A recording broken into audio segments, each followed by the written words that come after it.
Live breaking news. Our president, the boss, absolutely bodies woke Governor Janet Mills of Maine in a live address to all the governors. President Trump was talking about his policies in a heated moment where she says, "I'll see you in court. Wait till you hear what Trump says back." Holy mackerel. It's genius. I don't know why I blew you a kiss because I'm so excited. Also, Jasmine Crockett went on a podcast and pretty much said the quiet part out loud. I'll share with you that. Pam Bondi talks about the Epstein client list and the mayor of LA. Holy mackerel. Karen Do Nothing DEI hire Bass. She did what I guess I expected. I'm going to share that with you in just a second as well. But first, let's get into this. This is so amazing. At a National Governors Association session, President Trump and Maine Governor Janet Mills had a public dispute over Maine's compliance with, this is what we mandated, our federal executive order by Trump, who we voted for, the American people have spoken, aimed at excluding transgender athletes from women's sports. Can I just ask a serious question? Who in their right mind, I have a daughter. I have an amazing, glorious, intelligent, beautiful, stunning wife. I was raised by powerful women. My mom, business owner for over 35, 40 years, 3 aunts that could kick yo womp yo bias. And I've got grandma from the old country who is absolutely the rock of it all. I don't think it makes any sense to have females compete with males.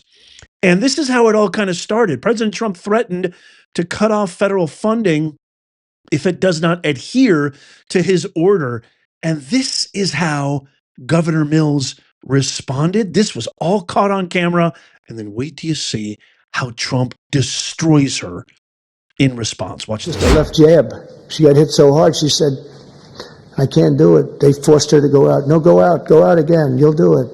Goes out again, gets hit again. No, that's it. She didn't want to die, and it's crazy. But the NCAA has complied immediately. By the way, that's good. But I understand Maine. Is Maine here? The governor of Maine?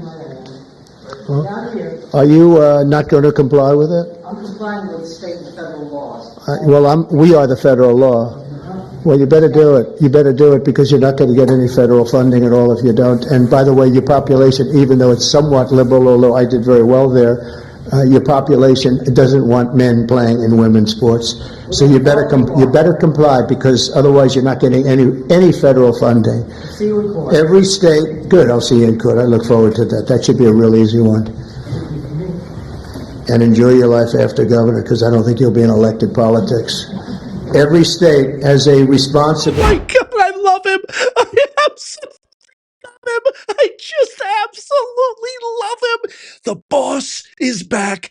Daddy is home and the belt is off. Janet Mills, you're an absolute abomination. The American people have spoken. The American people made their voices heard resoundingly on November 5th. I've got a daughter. I'm sick and tired of you guys and your woke, crazy, cancerous, parasitic DEI ideologies.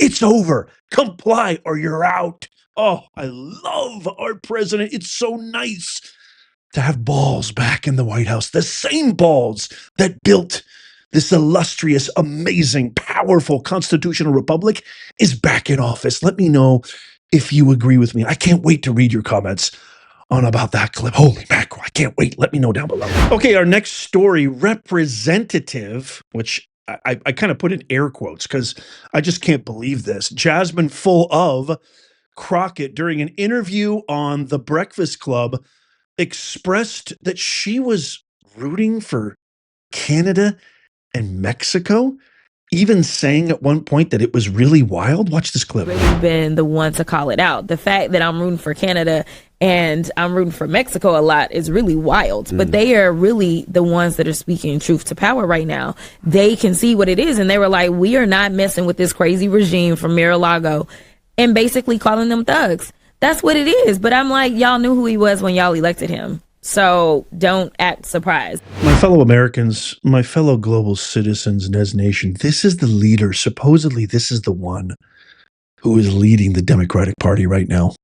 She has been out there more vocal, more upfront, more front and center than any other Democratic official, Democratic senator or politician, congresswoman, what have you.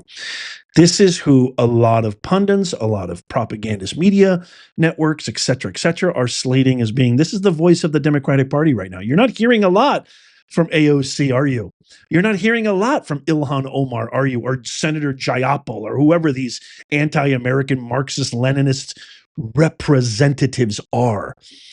Who in the world, why is it that we have people in our hallowed grounds of Congress where American men and women have sacrificed sometimes their own lives in duty, in service of this country so that we can be allotted all of these freedoms? Why do we have somebody who is not representing us? Remember what happened the last time we didn't have representation? Taxation without representation?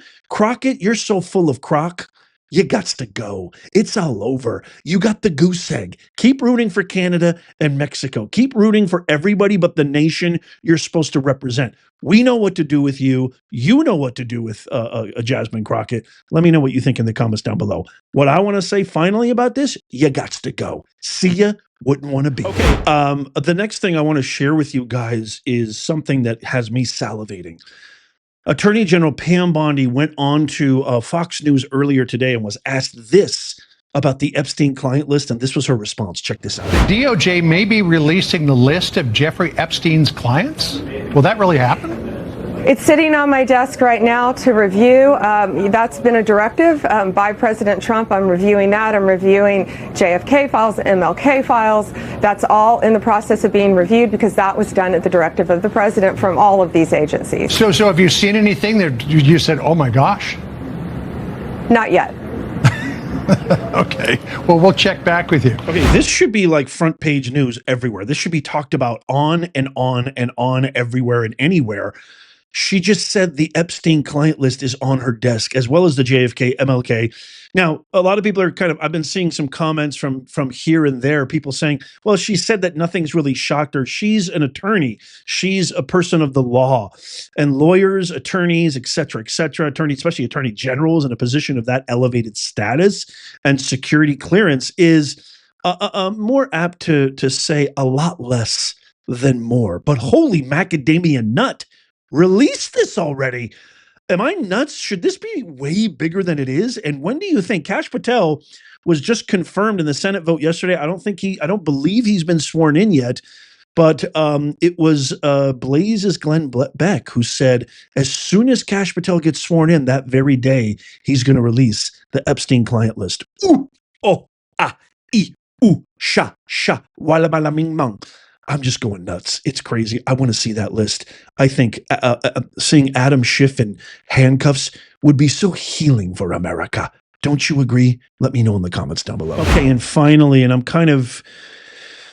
it's just so typical. It's so typical DEI, ridiculous, ridiculous, absurd officials that should have never been elected probably unceremoniously. What did Hillary Clinton say about Donald Trump's presidency back in 2016? That he was the unlawful president, compromised electorate. So I've said that I think Rick Caruso was the last hope, way before Joe Rogan did. Okay, I said it first. And I stand by that because this is what she just did today. Listen to this. Good afternoon. Thank you for being here. Acting in the best interest of Los Angeles public safety and for the operations of the Los Angeles Fire Department, I just met with Chief Crowley and removed her as fire chief. I have appointed a 41-year veteran of the fire department, former Chief Deputy Ronald Villanueva, as interim fire chief. He is respected and ready to hit the ground running. So let me be clear. Our firefighters acted heroically during the Palisades fire, and they act heroically every single day. That is without question. Bringing new leadership to the fire department is what they and the people of Los Angeles deserve. Wrong again, Karen. You know what the people of Los Angeles and California really deserve?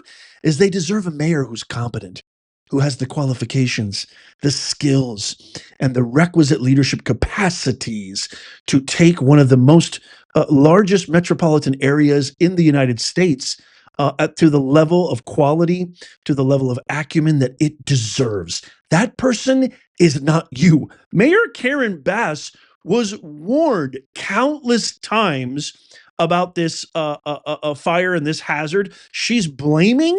Now she's blaming. There's been a recall for Karen Bass, but now she's blaming Chief Crowley. And by the way, she has fired the first LGBTQ fire chief in the history of public municipalities. James O'Keefe from O'Keefe Media uncovered a really damaging report where an official high in Karen Bass's office admitted that there were tons of mistakes made by Mayor Karen Bass's office, that the water missing from the hydrants in the Palisades was a known thing, that Karen Bass knew before she went to Ghana. It had nothing to do with Chief Crowley. And also, don't forget, Chief Crowley also said many, many times, multiple times, as a matter of fact, she has said that the $17 million budget cut to the fire department of Los Angeles, which was launched and brought by Karen Bass, was a disservice to her as fire chief and the rest of the firefighters. And asked poignantly by a reporter, she said LA had failed the fire department, that the city had failed her and the rest of the firefighters and first responders. I'm going to probably do another video on this because this story in of itself deserves a lot more elaboration, but I can tell you right now, Karen Bass is the epitome of a DEI hire, somebody who is unqualified, does not deserve to be where she is, did not earn her right. I wouldn't be surprised if something nefarious happened during that election. She is the embodiment of that individual. We all have been around this person who points the finger at everybody and everything else when it comes to their problems, instead of pointing it to the only person who should be held accountable, themselves. I can't wait to get your comments on this and all the other stories. Let me know in the comments down below. Don't forget to sign up for our free newsletter. That's in the pinned comment and in the description down below. It's kind of like your insurance policy, so you never miss out. Sign up. It's free. It takes you 2 seconds. That'll be in the pinned comment, as well as our original Made in the USA Nez Nation Patriot merch shop. I love you guys. Check out these videos coming up on the screen right here, just in case you missed it. Tap my face right there to subscribe and follow. It's free. And as always, may God bless you and may God bless America. I'll see you soon.